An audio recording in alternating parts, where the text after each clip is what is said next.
যদি উঠে যান আপনাকে দেখে আরেকজন উঠবে। আমার এই কথাগুলো বলা লাগতো না, বেশি রাতে তো টাইম সিলেকশনটা হয়নি। ওয়াজ শোনার মূল সময় কিন্তু এটা নয়। ওয়াজের মূল সময় হচ্ছে 9টা থেকে সর্বোচ্চ 11টা, এর মধ্যে মাহফিল শেষ হলে ভালো হয়। যেহেতু উঠতে একটু দেরি হয়েছে, সঙ্গত কারণে একটু আমাকে সময় দেবেন। আমি খুব অল্প সময়ে এই আয়াতের হকটা আমি আদায় করার চেষ্টা করছি। জোরে বলি ইনশাআল্লাহ। কয়টা কাজ বলেন তো? 4টা কাজ। একটু কান লাগাবেন, মনোযোগ দিয়ে শুনবেন। অথবা আপনি যদি নাও বুঝেন, আপনি চুপ করে বসে থাকবেন, অন্যজন আপনার কারণে সে বুঝে একটা পরিবেশ পাবে, আপনার জন্য আপনার সওয়াব হবে। একটু বসে। আল্লাহ রাব্বুল আলামিন সেই 4টা কাজের কথা বলেছেন। যারা পারেন আমার সঙ্গে ঠোঁট মিলিয়ে বলুন, ইন্নাল্লাযীনা আমানু ওয়া আমিলুস সালিহাতি ওয়া আকামুস সালাহ ওয়া আতাবুস যাকাহ লাহুম আজরুহুম ইনদা রাব্বিহিম ওয়া লা খাউফুন আলাইহিম ওয়া লা হুম ইয়াহজানুন। জোরে বলুন আল্লাহু আকবার। আল্লাহ রাব্বুল আলামিন বলেন, ইন্না নিশ্চয়, আল্লাযীনা যারা, নিঃসন্দেহে যারা, আমানু, 1 নাম্বার হলো যারা ঈমান আনবে। 1 নাম্বার কাজ হলো ঈমান আনা। এখানে বেঈমান কেউ আছে নাকি? আসতে কয়, এখানে বেঈমান কেউ আছে? কেউ কি বলে যে ভাই আমি বেঈমান? কেউ বলে? ঈমান না থাকুক, কিন্তু কি কয় আমার ঈমান আছে। এক বেঈমান ও আরেকজনকে বেঈমান করে, আছে না নাই বলে? আছে। নিঃসন্দেহে যারা ঈমান আনবি, এখানে যারা বসে আছেন, অবশ্যই সবার মনে মনে একটা আশা যে আমি ঈমানদার। কিন্তু আমি ঈমানদার কিনা এটাকে যাচাই করার জন্য কোন কিতাব দরকার বলেন? আসতে বলতে না, কোন কিতাব দরকার? কোরআনটা দরকার। আসেন, আমার ঈমান আছে কি নাই এইটা কোরআন থেকে জেনে নেই। যদি আমরা কোথাও ধোঁয়া উঠতে দেখি, আমরা বুঝবো ধোঁয়ার নিচে কি আছে বলেন? আগুন আছে। ধোঁয়া প্রমাণ করে দেয় এর নিচে কি আছে? আগুন আছে। দিনের বেলা সূর্য দেখলাম, সূর্য যখন উদয় হলো তখন বুঝতে পারছি সারাটা দিন আমরা আলোকিত থাকবো। যখন সন্ধ্যা হয়ে যায় তখন বুঝবো এই যে রাত চলে আসলো। কোন একটা ঘরের মধ্যে ঢুকবো, আমি ঘরের মধ্যে ঢুকে যদি আমি এখানে গোবর, এখানে গোবর, এখানে গোবরও যদি দেখতে পাই, এটা কি বলবো আমার মানুষের ঘর না গরুর ঘর? গরুর ঘর। ঠিক তেমনি আমি যে ঈমানদার, আমি জান্নাত পছন্দের ঈমানদার, এটাকে প্রমাণ করার জন্য আমার মধ্যে কোন কোন সিমটম গুলো থাকা দরকার, সেই সিমটম গুলো যদি থাকে আমি ঈমানদার। নচেত আমার নামে ঈমান কিন্তু কামে কামে ঈমান নাই। একটু আসেন আমরা মনোযোগ দিয়ে শুনি, একটু কান লাগাই। বাবার নাম আব্দুল করিম, আমার নাম আব্দুর রহিম, দাদার নাম শহীদুল ইসলাম, বাবার নাম শরীফুল ইসলাম, আমার নাম রফিকুল ইসলাম। 3 ইসলাম তো আছে, আমি তো মুসলমান, আমি তো জান্নাতে যাবই না।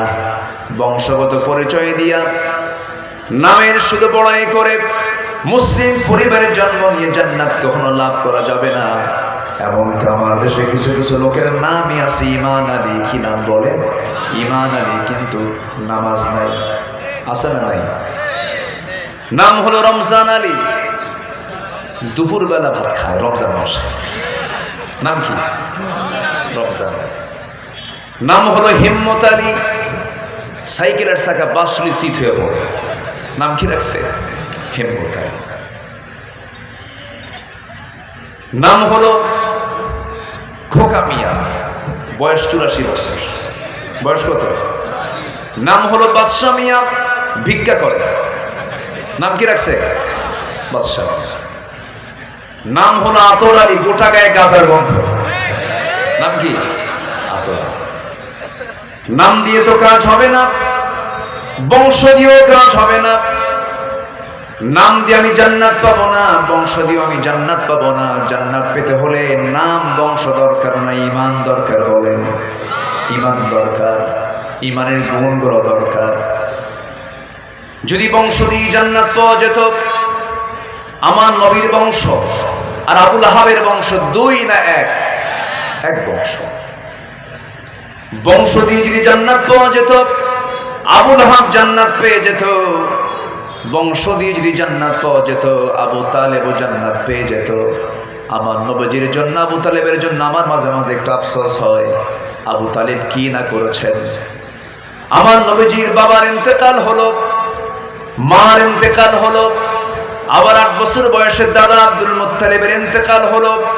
ওই 8 বছর থেকে শুরু করে নিয়া আমার নবীজির নবুয়তের জিন্দেগি পর্যন্ত এই আবু তালেব নবীর পাশে থেকে যে ভূমিকা পালন করেছেন, নবীকে যে মহাব্বত প্রদর্শন করেছেন, যে পরিমাণ ত্যাগ স্বীকার করেছেন, জেল পর্যন্ত খেটেছেন, সেই আবু তালেবে এত কষ্ট করার পর আবু তালেব জান্নাতি না জাহান্নামী?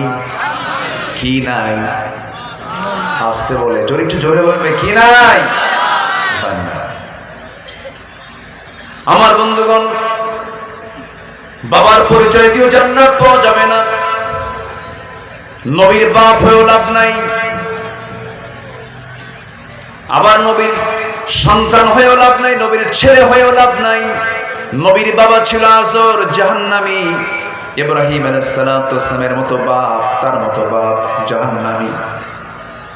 আবার নূহ আলাইহিস সালাতু ওয়াস সালাম বড় একজন পয়গম্বর ছিলেন, ইন্নী দাআউতু কওমি লাইলান ওয়া নাহারা, দিনে রাতে তিনি কালিমার দাওয়াত দিয়েছেন। কিন্তু 900 বছর দাওয়াত দেওয়ার পরও তার বউ এবং তার সন্তান কালিমা পড়ে নাই। কেনানটা জাহান্নামী, তার সন্তান জাহান্নামী, তার বউটা জাহান্নামী। কারণ কি নাই? আসতে বলবেন না, কি নাই? ঈমান নাই। তাহলে বোঝা গেল বাবার পরিচয় দিয়ে জান্নাত পাওয়া যাবে না, বংশের পরিচয় দিয়ে জান্নাত পাওয়া যাবে না, চেহারা দিয়ে জান্নাত পাওয়া যাবে না, নেতার পরিচয় দিয়ে জান্নাত পাওয়া যাবে না, অর্থবিত্ত দিয়ে জান্নাত পাওয়া যাবে না। জান্নাত পাওয়ার জন্য এক নম্বর শর্ত হলো ঈমান, ঈমান, ঈমান। ঠিক কি না? ঈমান। পীরের ছেলে বলে আপনি জান্নাত পাবেন না। অনেকদিন আগে এক মাহফিলে আমি পার্টিসিপেট করলাম, অংশগ্রহণ করলাম। সেখানে আরেকজন মেহমান, একটু বয়স্ক মানুষ। তো আমি ওনাকে দেখে সালাম দিলাম, উনিও অতিথি। সালাম দিলাম। অনেকে আছে সালাম দিলে উত্তর খুঁজে পাওয়া যায় না, আছে না? কিছু কিছু আছে না? আছে। সালাম দিবেন আসসালামু আলাইকুম, আওয়াজ নেই। এটা মানুষের কিছু বদ স্বভাব। এটা সালাম, এটা হচ্ছে সবচেয়ে শ্রেষ্ঠ দোয়া। সালামের যে জবাব সঠিকভাবে দেয় না, এটা সেই ইসলামের একটা বড় একটা হুকুম থেকে সে নিজেকে বঞ্চিত রাখে। তো সালাম দিলাম, উত্তর তেমন নাই। তো আমি তাকে আবার কাছে টান দিয়ে বললাম, মুরব্বী আপনার পরিচয়? উনি খেপে গেলেন আমার উপরে। খেপে গিয়ে বলতেছে, আমি অমুক পীর জাদা। কি জাদা বলেন তো? পীর জাদা। খুব জোর গলায় বললেন। তা আমি শুনলাম, আমি আর কিছু বললাম না। তা আমাকে আবার উল্টা প্রশ্ন করলেন, আপনার পরিচয়? বললাম, আমি তো নবী জাদা। কি জাদা? নবী জাদা। আমি পীরকে মহব্বত করি। আবার ভুল বুঝবেন না, আমি পীরকে মহব্বত করি যদি সঠিক পীর হয়, যদি শাহজালাল ইয়ামিনের মতো হয়, শাহ পরানের মতো হয়, আপনাদের বুকে আছেন খান জাহান আলীর মতো হয়, মাইনুদ্দিন চিশতি রহমতুল্লাহের মতো হয়, রাজা পৃথ্বীরাজের বিরুদ্ধে যারা মোকাবেলা করেছেন, এরকম হক যদি হয় কোনো আপত্তি নাই। কিন্তু গাঁজা খাওয়া দরকার, পিটাইয়া সোজা করা দরকার। ঠিক কিনা? আছে না নাই? গাঁজা খায়, গাঁজা নাকি বেহেশতের গাছ। কত যে ভণ্ডামি আমার দেশে আছে। আল্লাহ তুমি এই সমস্ত ভণ্ডামি থেকে জাতিকে হেফাজত করো। জোরে বলি আল্লাহুম্মা আমিন। ভাইরে, একটু মনোযোগ দিয়ে কথাগুলো শোনো, খুব গুরুত্বপূর্ণ কথা। ওয়াজ তো আমার না, ওয়াজ বলো তো কার? ওয়াজ কি আমার? ওয়াজ কি কোনো মোল্লা? ওয়াজ বলো তো কার? আল্লাহ। তো আমি যখন কইছি নবীজাদা, ওনার মনটা খুব খারাপ হয়ে গেল। আপনি এরকম করে বললেন কেমন? হ্যাঁ, আপনি যদি পীরের ছেলে, যদি পীরজাদা হন, আমি নবীর ছেলে, আমি নবীজাদা। আমার বাপ আদম, উনি নবী, আমি তার ছেলে, নবীজাদা। তাহলে ডিগ্রি কি তার বেশি হলো না আমার বেশি হলো? লাভ কি? নবীর ছেলে হয়ে লাভটা কি বলেন? নবীর বাপ হয়ে লাভ কি? আর নবীর ছেলে হয়ে লাভ কি? লাভ হবে কি দিয়া? জোরে বলেন, আরো জোরে বলেন, ঈমান। এখন প্রশ্ন হলো, আমার যে ঈমান আছে আমি বুঝবো কেমনে? আমার যে ঈমান আছে আমি বুঝবো কেমনে? এটা কি জানার দরকার আছে? শুনবেন, আমাকে সময় দিচ্ছেন? জোরে বলে ইনশাআল্লাহ। প্রচন্ড ধৈর্য আপনাদের মধ্যে আমি ফিল করছি, আলহামদুলিল্লাহ। এত রাতে 12:15 বাজে, কিন্তু কোনো লোকের কোনো নড়াচড়া নেই। এটা প্রমাণ হয় কদমতলা এই এলাকার মানুষের ভিতরে ইসলামের চেতনা অত্যন্ত মজবুত, অত্যন্ত মজবুত, অত্যন্ত মজবুত। বলি আলহামদুলিল্লাহ। বসে আমার ঈমান যে আছে আমি বুঝবো কেমন? এটার ওজন করার জন্য কোন কিতাবটা আছে বলেন তো? কোরআনটা আছে। আসুন কোরআনের আয়নায় আমরা দেখে নেই আমাদের চেহারা, ঈমানের চেহারাটা কেমন। কিসের আয়নায়? এই আয়নায় আমরা দেখে নিই যে আমাদের ঈমানের চেহারাটা কেমন। আমাদের ঈমানটার চেহারা কি ঠিক আছে না নষ্ট হয়ে গেছে? একটু আমরা শিখে নেই, বুঝে নেই। সম্মানিত ভাইরা, আমাদের সমাজে কি হিংসা আছে? না না না, আছে? হিংসা আছে? হিংসা কি ঈমানদারের গুণ? এটা কি ঈমানের গুণ না ঈমানের রোগ? ঈমানের গুণ না ঈমানের রোগ? হিংসা আছে যার, আমল নষ্ট হবে তার।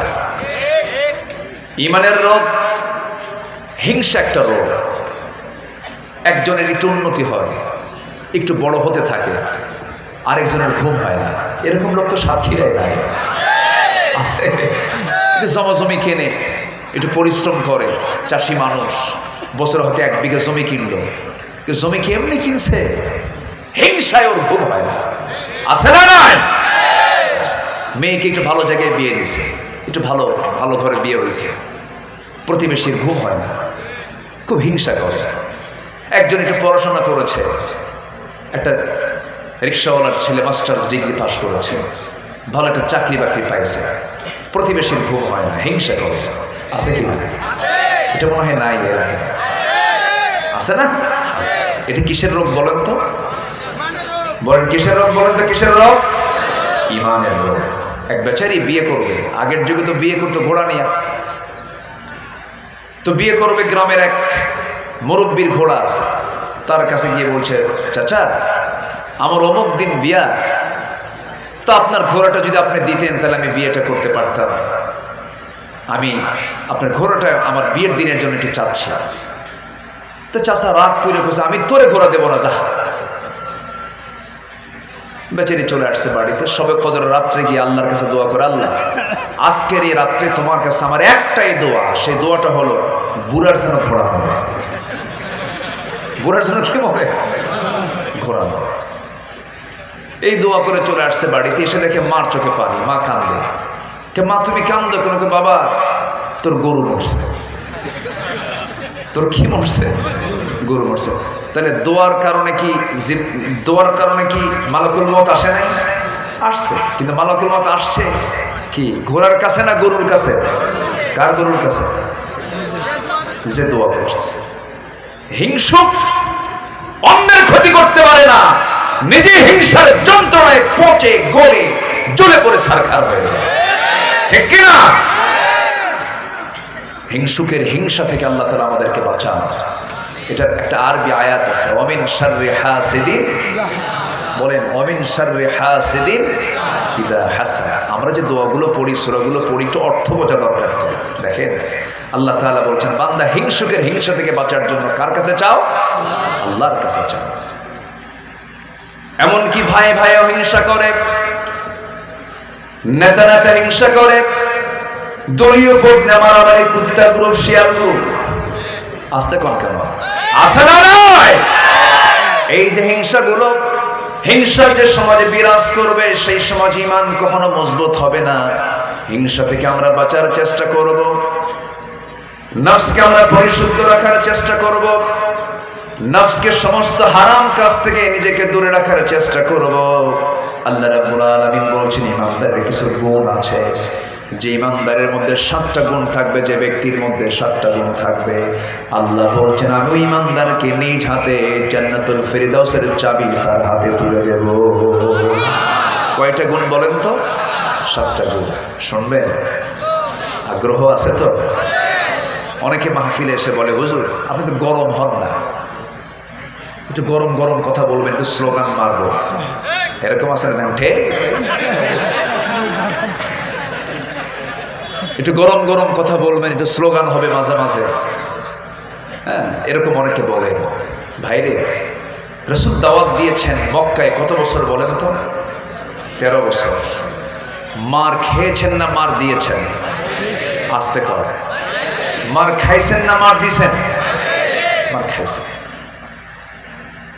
আমার নবীজি মক্কায় যতদিন ছিলেন কাবার ভিতরে একটা না 360টা মূর্তি ছিল।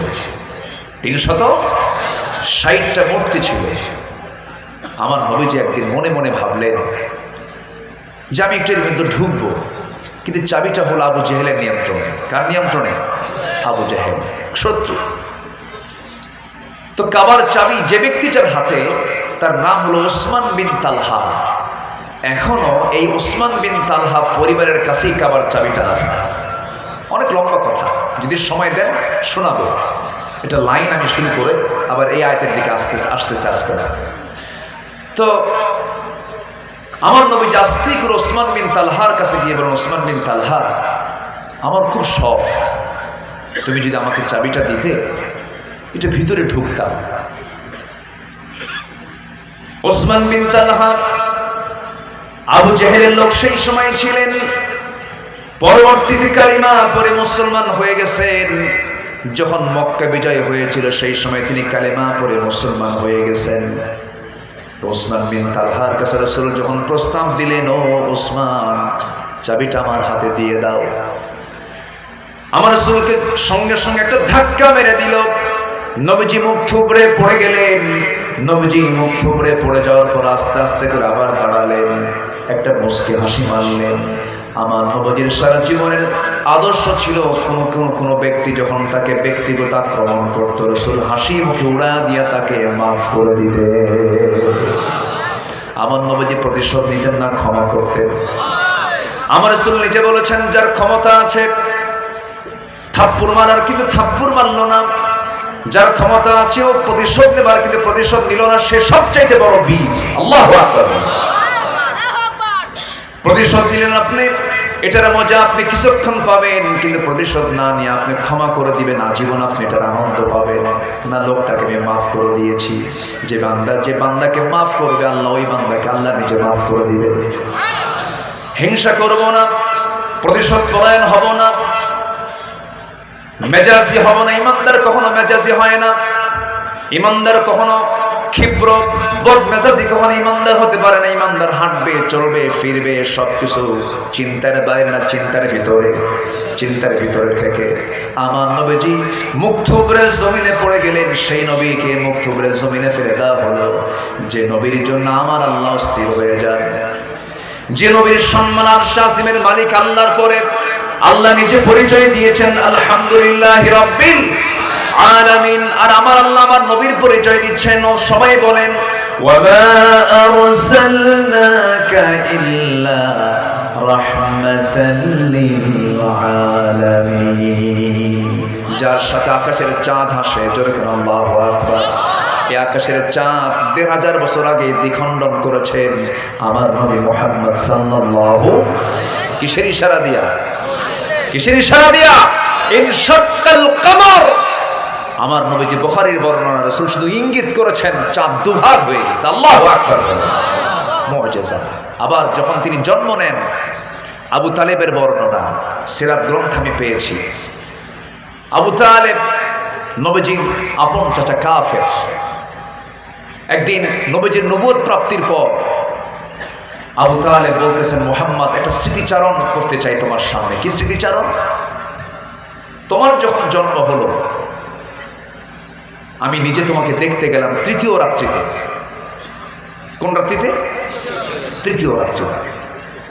তোমার ঘরের মধ্যে আমি ঢুকলাম, কিন্তু আমি লক্ষ্য করে দেখি তোমার মা তোমাকে ঘরের মধ্যে রাখে নাই, তোমাকে খোলা আকাশের নিচে, চাঁদনি আকাশের নিচে তোমাকে শুইয়ে রেখেছে।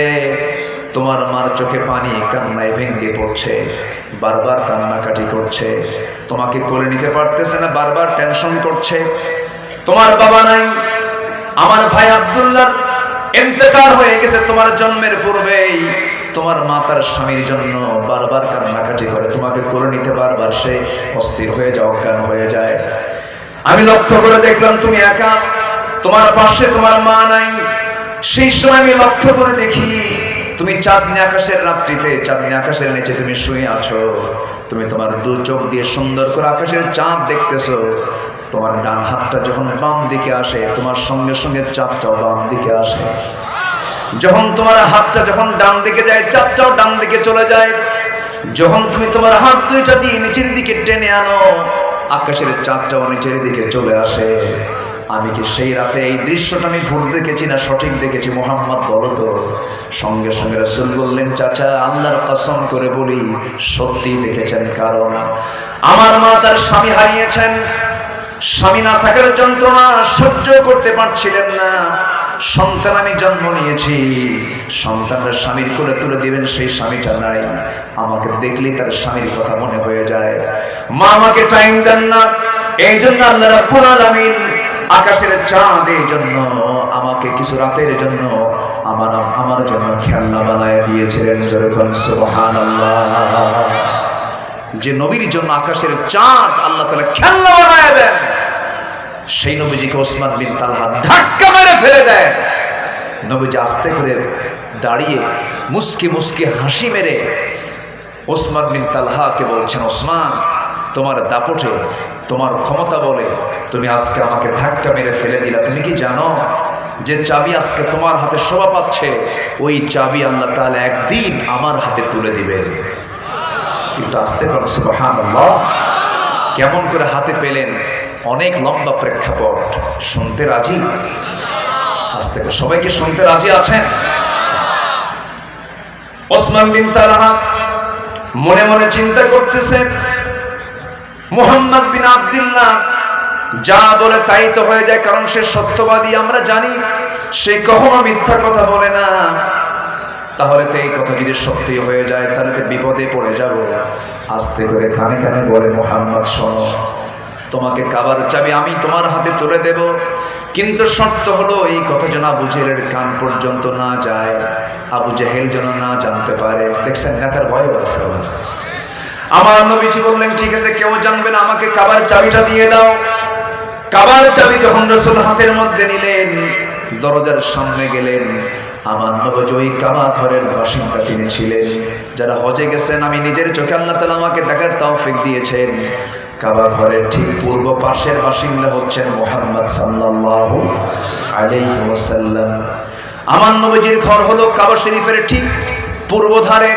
তার কিবলাও পশ্চিম, আমাদের কিবলাও পশ্চিম। পৃথিবীর সব মানুষের কিবলা কি পশ্চিম? কারো উত্তর, কারো দক্ষিণ, কারো পূর্ব। আর আমাদের কিবলা কি? পশ্চিম। আমার রাসূলের কিবলাও কি? পশ্চিম। মিল আছে না? আছে।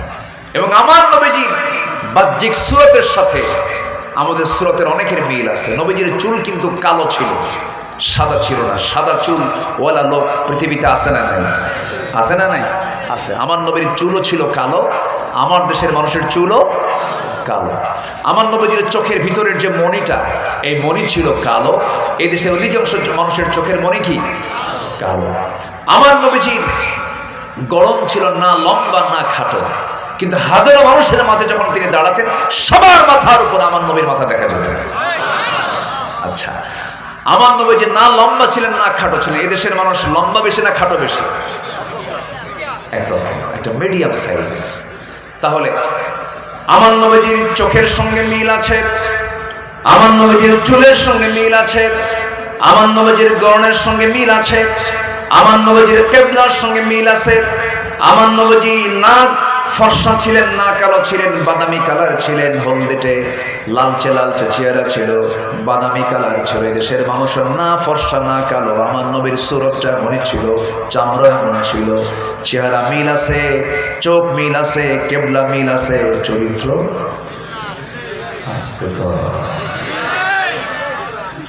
এই জায়গায় ধরা না, এই জায়গায় ধরা খাইছি। তাহলে সুরত দরকার না সিরাত দরকার? সুরত দরকার মানে চেহারা দরকার না চরিত্র দরকার? সুরত নয়, সিরাত দরকার। আমার নবীজির সিরাত আমরা নেব। বেলালের সুরত ছিল না সিরাত ছিল? বেলাল চেহারা ছিল না গুণ ছিল? ছিল। চেহারা দিয়ে কি করুন? আবুল আহাবের চেহারা ভালো ছিল। অনেক লম্বা কথা, শুধু আমাকে মনে করে দিবেন হুজুর কাবার চাবি রাসূল হাতে কেমনে পেলেন এটা বলবেন, মনে করে দিবেন আমাকে যদি ভুলে যাই। আমার বন্ধুগণ, আমার নবীজি কাবার চাবি হাতের মধ্যে নিয়ে এবার কাবার দরজার সামনে দাঁড়ালেন, তালাটা খুললেন। তালা খুলে যখন ভিতরে ঢুকলেন, ভিতরে ঢোকার সঙ্গে সঙ্গে দেখতে পেলেন একটা মূর্তি। না কয়টা মূর্তি বলেন? বলেন কয়টা? 360টা মূর্তি। নবীজির ভিতরে তো সাইয়েদনা ইব্রাহিমের রক্ত লুকানো আছে। সাইয়েদনা ইব্রাহিম আলাইহিস সালাম কি করেছেন বলেন তো? উনি যে আগুনে তাকে নিক্ষেপ করা হলো কি কারণে বলেন তো? বাপ বানাইছিল, বেটা ভাঙছে। আল্লাহু আকবার বলেন। ইব্রাহিম আলাইহিস সালাম তাকে যখন বলা হলো এগুলো ভাঙছে কে? যাচ্ছেন? ঠিক আছে, জি আলহামদুলিল্লাহ। অ্যাডভোকেট সোহাগ ভাই, ঠিক আছে। তামিম আহমেদ সোহাগ ভাই, তিনি আপনাদেরকে সালাম দিয়েছেন। উনি একজন বিশিষ্ট আইনজীবী। ঘোড়া প্রতীক, ঘোড়া তো যুদ্ধের একটা বাহন, তাই না? ঘোড়ার পিঠে চড়েছেন মুহাম্মদ সাল্লাল্লাহু। আল্লাহ আমার সোহাগ ভাইকে সাইয়েদনা ওমর ফারুকের মতো দ্বীনের খেদমত আঞ্জাম দেওয়ার তৌফিক তুমি আল্লাহ দান করো। জোরে বলি আল্লাহুম্মা আমিন। আমার সোহাগ ভাই চলে যাচ্ছেন, তো আপনি আবার চলে যাবেন না তো? চলে যাবেন না তো? আচ্ছা ঠিক আছে, আমরা তার জন্য দোয়া করি। আমি তার নামটা বলে ফেললাম, তামিম আহমেদ সোহাগ ভাই। আল্লাহ তুমি তাকে দ্বীনের জন্য, কোরআনের জন্য কবুল করো। উনি নির্বাচনে দাঁড়িয়েছেন, যে উনি নির্বাচন করছেন, উনি এসেছেন দোয়া চাইবার। সবাই তার জন্য দোয়া করব। জি আল্লাহ কবুল করুন। জোরে বলি আল্লাহুম্মা আমিন। আমি তাকে হয়তো মাইক দিলে ভালো হতো, কিন্তু মাহফিলের সৌন্দর্য একদম নষ্ট হয়ে যাবে। মাহফিলের সৌন্দর্য রক্ষার্থে আমি তার কাছে ক্ষমা সুন্দর দৃষ্টি কামনা করছি। জি ঠিক আছে, জি ইনশাআল্লাহ। আলহামদুলিল্লাহ। তো আমি কি আবার শুরু করতে পারি আলোচনা? কোনো আপত্তি নাই তো? জোরে বলি ইনশাআল্লাহ। সম্মানিত ভাইরা, এখন আমার দিকে তাকান। সম্মানিত ভাইরা, আমার নবীজি দেখতে পেলেন কয়টা মূর্তি বলেন তো? বলেন তো, মূর্তি দেখলে কি কার ঘরে ঢুকছে? কার ঘরে ঢুকাইছে? পৃথিবীর প্রথম ঘর, পৃথিবীর প্রথম ঘর কাবার ভিতরে আরবের পর্তুলিকরা 360টা মূর্তি ঢুকায় রাখছে। আমার নবীজি এগুলো দেখলে, রক্ত তো লুকানো আছে সাইয়েদনা ইব্রাহিম, ভাবতেছেন ভেঙ্গে চুরমার করে দেব। ইব্রাহিম মূর্তি রেখেছিলেন না ভেঙ্গেছিলেন? আসতে করে রাখছিলেন না ভেঙ্গেছিলেন? ভাঙছিলেন। আবার উল্টা পাল্টা বুঝবেন না, হয়তো আগামীকালকে যেন এটা যেন হেড নিউজ না হয়, হুজুর আসছিল মূর্তি যা আছে সব ভেঙ্গে সোজা করতে পেরেছে, এটা যেন আবার উল্টা পাল্টা বুঝেন না। হিন্দু ভাইয়েরা মূর্তি বানাবে, তারা তাদের মন্দিরে তাদের উপাসনা করবে, আমাদের এতে কোনো হেডেক, মাথা ব্যথা নাই। তাদের ধর্ম তাদের কাছে, আমাদের ধর্ম আমাদের কাছে। তাদের কোনো মূর্তিকে আমাদের গালি দেওয়ার দরকার নাই। কিন্তু কথা হচ্ছে ধর্ম যার যার, উৎসব সবার, এখানে ঘটনা কিছু পেঁয়াজ খেয়েছে। আসতে পারবেন না, ঠিক কিনা?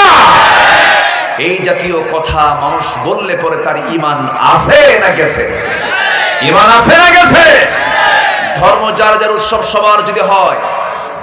আমার দেশে কোনোদিন কি দেখেছেন আমাদের ঈদগাহে, আমাদের জুমার নামাজে, ঈদের নামাজে অন্য ধর্মের কোনো ভাইকে অংশগ্রহণ করেছেন? কিন্তু আমাদের কিছু মুসলমান ভাইরা দুর্গা পূজার যায় অনুষ্ঠানে গিয়ে নারিকেল নাড়ু খায়, বিসমিল্লাহ কয় না। হায়া নাই, শরম নাই, আছে না নয়? আচ্ছা, তারা আসে না। চাকরি যার যার, বেতন সবার। বউ যার যার, হক সবার না। বউ যার যার হক তার তার, চাকরি যার যার হক তার তার, ধর্ম যার যার, উৎসব।